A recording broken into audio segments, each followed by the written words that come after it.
नमस्कार दोस्तों, आप सभी का बहुत-बहुत स्वागत है इनविंसिबल स्टडी पॉइंट में। जैसा कि कल की श्रृंखला में एक छोटी-सी 2 या 3 मिनट की वीडियो मैंने अपलोड करी, जिसमें मैंने बताया कि हम बताएँगे काहे के बारे में, एजुकेशन के बारे में, व्हाट इज़ एजुकेशन और एजुकेशन के जितने भी चरण हैं जैसे चाहे हम बात करें वैदिक कालीन शिक्षा की, चाहे जिस प्रकार की अभी तक की शिक्षा व्यवस्था आई है, उसके बारे में बात करें, तो उसको बारी-बारी से पढ़ेंगे। एक उदाहरण के लिए समझा दें कि शिक्षा व्यवस्था क्यों आई और समय-समय पर शिक्षा व्यवस्था क्यों परिवर्तित होती है। जैसे सबसे करीबी अगर मित्र की बात करें हमारा और सबसे करीबी अगर शत्रु की बात करें तो वो हमारा क्या है? मोबाइल है। उसमें भी क्या होता है समय-समय पर हमको क्या आवश्यक होते हैं? अपडेट। तो अपडेट होने के लिए, क्या होने के लिए जो कमियाँ हैं उनको दूर करने के लिए हमें एक चीज़ की आवश्यकता होती है जिसकी क्या? शिक्षा व्यवस्था की, जिससे कोई भी किसी भी प्रकार की समस्या ना हो। चलिए दोस्तों हम शुरू करते हैं एजुकेशन। देखिए एजुकेशन एजुकेशन हिंदी में बोलते हैं शिक्षा।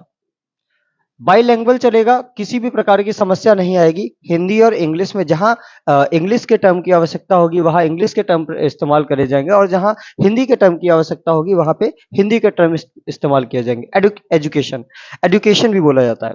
देखिए, अगर हम इसको समझना है, तो कुछ उदाहरण अपने जीवन में हमको उतारने पड़ेंगे या क्लासरूम में उतारने पड़ेंगे। तो एजुकेशन की एक डेफिनिशन होती है, education is the education is the modification of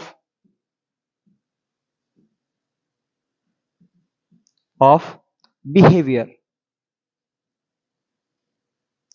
education is the modification of behaviour. अच्छा, आप अब विचार विमर्श करिए। मैंने एक बहुत बड़ी और कुछ शब्दों में ही परिभाषा दे दी। Education is the modification of behaviour. आप ये बताइए कि एजुकेशन आपके नजरिए में क्या हो सकती है? अच्छा, ये कर सकते थे ना कि education is the change of behaviour. Change. अच्छा, मॉडिफिकेशन का भी मतलब क्या होता है? परिवर्तित करना, मतलब क्या करना? मॉडिफाई करना किसी भी चीज के लिए। और चेंज का मतलब भी क्या होता है? बदलना। पर मैं आपको बता दूं, यहाँ पे मॉडिफाई इसलिए यूज किया गया है क्योंकि मॉडिफाई क्या होता है? पॉजिटिव शब्द होता है। कैसा होता है? पॉजिटिव, हमेशा पॉजिटिव होता है। और चेंज कैसा भी हो सकता है? नेगेटिव भी चेंज हो सकता है और कैसा हो सकता है? पॉजिटिव भी चेंज हो सकता है। मैं उदाहरण देने का प्रयास करता हूं। जैसे आप विद्यालय गए और विद्यालय जाकर आपने क्या किया? आपने सिगरेट पीना सीख लिया या शराब पीना सीख लिया, तो ये विद्यालय पाठ्यक्रम का कोई अंश नहीं है, कोई भाग विद्यालय पाठ्यक्रम का नहीं है। तो क्या करते हैं? हम यहाँ पे मॉडिफिकेशन का प्रयोग करते हैं। शिक्षा जब भी ग्रहण करेंगे, बच्चा इतना याद रखिए, शिक्षा जब भी ग्रहण करेंगे तब क्या होगा? उसमें क्या होगा? पॉजिटिव चेंज होगा। अगर आप में कोई नकारात्मक परिवर्तन आता है तो वो शिक्षा नहीं है। क्या है? वो कोई भी परिवर्तन हो सकता है शिक्षा के अलावा। ठीक है, तो एक डेफिनेशन याद रखिए, education is the modification of behaviour. अच्छा, मैं अगर बात करूं शिक्षा, शिक्षा जिसके बारे में पढ़ेंगे, एजुकेशन के बारे में, मैं थोड़ा स्पीड में पढ़ाता हूं या बोल लीजिए ये आदत है। 2x करने की जरूरत ही नहीं वीडियो। क्यों? क्योंकि अगर मैं धीरे धीरे पढ़ाऊंगा तो क्या होगा कि समस्या उत्पन्न होंगी। क्यों? क्योंकि जो कंटेंट है मैं आपको प्रोवाइड नहीं करवा पाऊंगा। तो सीधी बात है, थोड़ी सी स्पीड बढ़ाते हैं क्योंकि हमको क्या पढ़ना है? स्मार्ट स्टडी करनी है, ना कि क्या करना है? रटंत विद्या चलंत नहीं वाली कहानी है। अच्छा, शिक्षा, शिक्षा की अगर बात करें, शिक्षा, तो शिक्षा क्या है? शिक्षा संस्कृत भाषा के कहां से? शिक्ष धातु से लिया गया है। शिक्ष धातु से, और जिसमें क्या लगा है? ए आ प्रत्यय लगा है। क्या लगा है? आ प्रत्यय लगा है। अच्छा, मैं बताता हूं शिक्षा का मतलब क्या होता है? सीखना, सीखने और सिखाने और सिखाने की प्रक्रिया, की प्रक्रिया क्या कहलाती है? शिक्षा कहलाती है। किसी भी कार्य को सीखना और सिखाने की प्रक्रिया क्या कहलाती है? शिक्षा कहलाती है। पर आप याद रखिएगा, जब भी कोई चेंज आएगा, नेगेटिव आ रहा है, तो वो क्या होगा? शिक्षा नहीं होगा। सिर्फ क्या होगा? जब पॉजिटिव कोई परिवर्तन आएगा, वही क्या है? शिक्षा है। अच्छा, अब बात करते हैं शिक्षा व्यवस्था की, क्यों आवश्यकता पड़ी, समय समय पर शिक्षा कैसी होती है। अब एक चीज बताइए, किसी भी चीज के रूप होंगे, तो शिक्षा के भी कुछ रूप हैं। हाँ भाई भाई, जाहिर सी बात है। क्या है? शिक्षा के कुछ रूप है। कितने प्रकार हैं? 3 प्रकार के हैं। कैसे? देखो, एक होती है औपचारिक शिक्षा। कैसी? औपचारिक शिक्षा। एक होती निरौपचारिक। कैसी? निरौपचारिक शिक्षा। और एक होती है अनौपचारिक। अनौपचारिक। अच्छा, अगर आप इसके बारे में जानते हैं तो क्या करिए, कमेंट बॉक्स को इससे भर दीजिए। काहे से? औपचारिक, सॉरी, औपचारिक, निरौपचारिक और अनौपचारिक शिक्षा से। अच्छा, आपसे अगर प्रश्न पूछे कि क्या है औपचारिक, तो क्या आप बता पाएंगे? जाहिर सी बात है, अगर आप बता पाएंगे तो बताइए क्या है, कमेंट बॉक्स में कमेंट कीजिए क्या है। आपके पास 10 सेकंड का समय है, चलिए।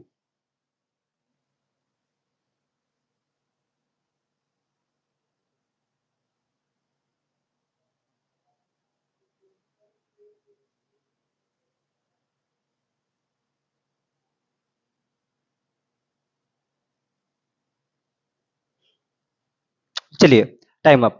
अच्छा देखिए, औपचारिक, औपचारिक शिक्षा की अगर हम बात करें, काहे की औपचारिक शिक्षा की बात करें, जब भी औपचारिक शिक्षा क्या होगी, जब भी क्या हम किसी भी पाठ्यक्रम को क्या करेंगे, अपनाएंगे। पाठ्यक्रम का मतलब क्या, जब हम किसी सिलेबस के अकॉर्डिंग काम करेंगे। दूसरी चीज, पहली चीज ये है, दूसरी चीज क्या है, पाठ्यक्रम के अलावा हम क्या करेंगे, जब कोई सिस्टमैटिक ढंग से किसी भी कार्य को करेंगे, तब वो क्या हो जाएगी, औपचारिक शिक्षा हो जाएगी। अच्छा, निरौपचारिक शिक्षा क्या होगी? बहुत आसान है, आपको विद्यालय नहीं जाना है, इसमें आपको विद्यालय जाना है, विद्यालय जाना है। आपको यहाँ पे विद्यालय जाना, पर यहाँ पे क्या, विद्यालय ना जाकर आपकी वही जैसे पाठ्यक्रम से रिलेटेड जितनी भी गतिविधियां हैं वो कराकर क्या करा दी जाएगी, शिक्षा ग्रहण की जाएगी। वो क्या होगा, निरौपचारिक। अच्छा, अनौपचारिक मतलब ये क्या होगा, जीवन पर्यंत चलेगी। कैसी? जीवन पर्यंत चलने वाली प्रक्रिया होगी। कैसी? जीवन पर्यंत, मतलब आपके जन्म से लगाकर मृत्यु तक। अगर आपने रोना सीखा है तो काहे का अंग है, अनौपचारिक का अंग है। अगर आप क्या करते हैं, आप विद्यालय जाते हैं और वहां से किसी से लड़के आते हैं, तो वो काहे का अंग है, अनौपचारिक शिक्षा का अंग है। क्यों? क्योंकि आपने कहीं ना कहीं से कुछ सीखा है। बंद कर दीजिए। अच्छा, नहीं नहीं नहीं, वो लाइट क्या हुआ? जी, लाइट, ठीक है, वो बंद कर दीजिए वहां से। हाँ, ठीक है। अच्छा, ठीक है, सॉरी। अब देखिए, इतना हमारे पास एक कॉन्सेप्ट आ गया। मैंने बोला एजुकेशन का अर्थ है, क्या है, education is the modification of behaviour. शिक्षा क्या करती है, व्यवहार में परिवर्तन लाती है, मॉडिफिकेशन करती है, ना कि चेंज करती है। चेंज होता तो कैसा होता, नकारात्मक भी हो सकता है और सकारात्मक हो सकता है, पर शिक्षा क्या होगी, हमेशा कैसी होगी, पॉजिटिव होगी। और जब भी पॉजिटिव शिक्षा होगी, वही क्या है, एजुकेशन कहलाएगी। हमने बताया शिक्षा के कितने अंग हैं, 3 प्रकार की शिक्षा है। कैसी? औपचारिक शिक्षा, निरौपचारिक शिक्षा और कौन सी, अनौपचारिक शिक्षा। जो विद्यालय में ग्रहण की जाएगी, एक विद्यालय की बाहर होगी। तो ये सारी बातें, ये सभी डाटा आपको मैंने क्या करा, प्रोवाइड कराया। अब चलिए अपने टॉपिक पे आते हैं। ये तो हो गई एक इंट्रोडक्शन क्लास, ठीक। अब अपने टॉपिक पे आते हैं, इसको क्लियर करके। तो हम पढ़ेंगे शिक्षा, शिक्षा, एजुकेशन।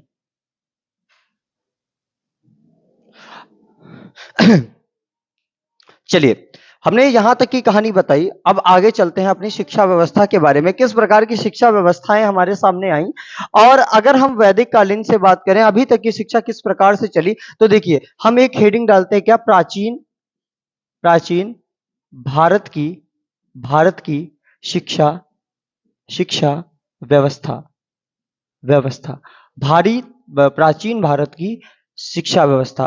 अच्छा, प्राचीन कालीन अगर भी लगा लोगे तब भी कोई दिक्कत नहीं, क्योंकि काल का क्या मतलब होता है, समय, ठीक। प्राचीन कालीन भारत की शिक्षा व्यवस्था। अच्छा, ये जो प्राचीन कालीन शिक्षा व्यवस्था है, हम क्या करेंगे, हमने बताया था कि सबको कंपेयर करके चलते हैं। तो क्या करते हैं, इसको हम 3 भागों में विभाजित कर लेते हैं।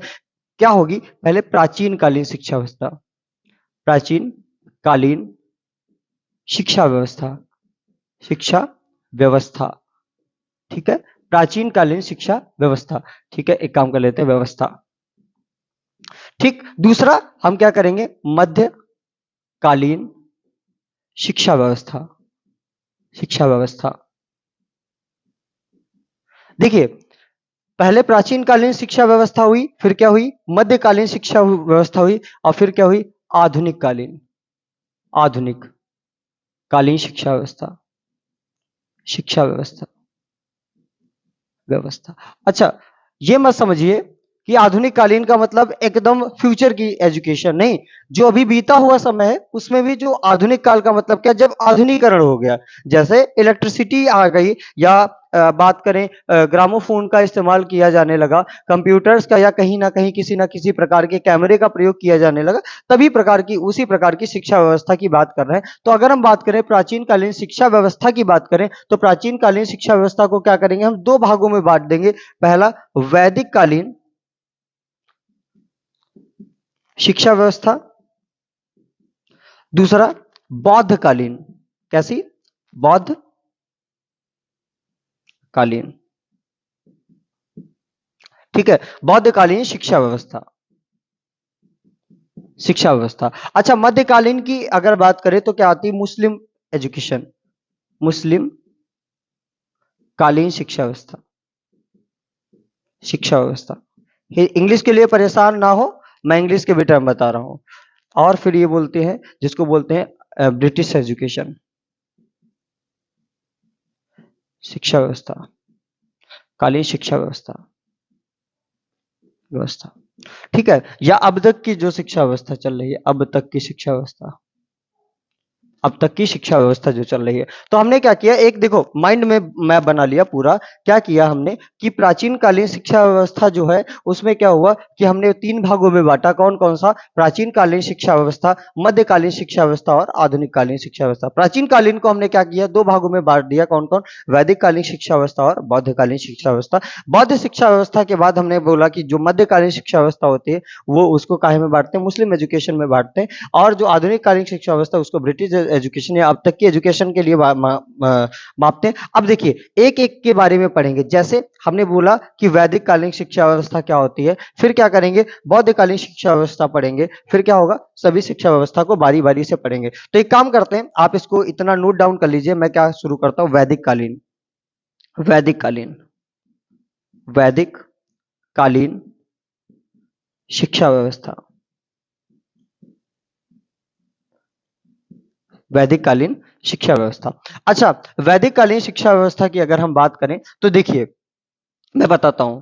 पहले कोई शिक्षा व्यवस्था ऐसी नहीं थी जिसमें क्या हो, किसी भी प्रकार का विद्यालय हो या किसी प्रकार की आवासीय व्यवस्था हो या किसी प्रकार की क्या गतिविधि हो जहां पे बच्चे स्वयं जाके क्या शिक्षा ग्रहण कर लें। और माध्यम थे, और माध्यम शिक्षा ग्रहण करने के थे, पर ऐसा कोई माध्यम नहीं था जिससे क्या करें, बच्चे ग्रहण कर ले। और साक्ष्य नहीं है हमारे पास, होंगे भी पर जिस चीज का साक्ष्य होगा उसी को क्या इतिहास मानेंगे। हमारे पास साक्ष्य ना होने के कारण हम मानते हैं कि वैदिक कालीन शिक्षा व्यवस्था से क्या हुआ, हमारी शिक्षा व्यवस्था प्रारंभ हुई। अच्छा, वैदिक कालीन शिक्षा व्यवस्था का मतलब क्या होगा कि इसमें एक शब्द जुड़ा है, क्या? वेद, वेद। अच्छा, तर्क वितर्क करिए, अपने मन में ही कुतर्क करिए, क्या होगा कि वैदिक कालीन शिक्षा व्यवस्था का मतलब क्या होगा, जिसमें क्या हो, वेद हो। तो देखिए जिसपे क्या होगा, वेद आधारित, किसमें? वेद आधारित शिक्षा प्रदान करी जाएगी, शिक्षा प्रदान की जाएगी, प्रदान की जाएगी, जाएगी, उसे ही क्या बोलेंगे, वैदिक कालीन शिक्षा व्यवस्था। जिसमें भी वेद पर आधारित शिक्षा प्रदान करी जाएगी उसको क्या बोलेंगे, वैदिक कालीन शिक्षा व्यवस्था। अच्छा, एक प्रश्न उठता है, पूछ देता है कि हमारे वेद कितने हैं? तो दोस्तों कितने हमारे वेद हैं? 4 वेद हैं। कौन कौन है? ऋग्वेद, सामवेद, यजुर्वेद, यजुर्वेद और अथर्ववेद, अथर्ववेद। अच्छा, ये हमारे 4 वेद हैं। कौन कौन? ऋग्वेद, सामवेद, यजुर्वेद और अथर्ववेद। अब अगर एक और प्रश्न पूछेगा, अगर गहराई से प्रश्न पूछने का प्रयास करेगा तो क्या पूछेगा कि सबसे पुराना इसमें से वेद कौन सा है? तो प्रश्न लिखिए, सबसे नवीन प्राचीन, प्राचीनतम तम वेद कौन सा है? वो हमारा ऋग्वेद है। कौन सा है? ऋग्वेद है। अगर बात करें सबसे आधुनिक कौन सा है, प्रश्न पूछता है, तो आधुनिक कौन सा है? आधुनिक कौन सा है? हमारा अथर्ववेद है। अच्छा, अर्थ जानते हैं, देखिए अर्थ जानते हैं क्या होता है, ऋग्वेद। अच्छा, सबसे प्राचीनतम पूछे तो क्या हो गया, ऋग्वेद। अच्छा, पूछे कि सामवेद क्या होता है, जिसमें क्या होगा, संगीत के द्वारा क्या किया जाएगा, मंत्रों का उच्चारण किया जाएगा। उसमें क्या होगा, संगीत के द्वारा मंत्रों का उच्चारण किया जाएगा, उसको क्या बोलेंगे, सामवेद बोलेंगे। यजुर्वेद का मतलब क्या होगा? अब ये चीज देखो, जिसमें यज्ञ, हवन, हवन और ये जो पूजा पाठ होगा वो क्या होगा, बाकायदा विधियों से होगा और संगीत गाकर होगा, उसको क्या बोलेंगे, यजुर्वेद बोलेंगे। अथर्ववेद थोड़ा खतरनाक होता है। अथर्ववेद का मतलब क्या होता है, जब मानव अपने आप क्या करता है, समाज को कंट्रोल करने का प्रयास करता है, गतिविधि करता है जैसे किसी भी प्रकार की, तो उसे क्या बोलेंगे, अथर्ववेद बोलेंगे। जैसे टोना हो गया, टटका हो गया, इस प्रकार की जब भी शिक्षा ग्रहण की जाएगी तो उसमें क्या बोलेंगे, अथर्ववेद। तो हमारे वेद कितने होते हैं, 4 वेद कौन कौन से, ऋग्वेद, सामवेद, यजुर्वेद और अथर्ववेद। ये ऋग्वेद, सामवेद, यजुर्वेद और अथर्ववेद, ये याद रख। सबसे नवीनतम अगर बात करें तो कौन सा है,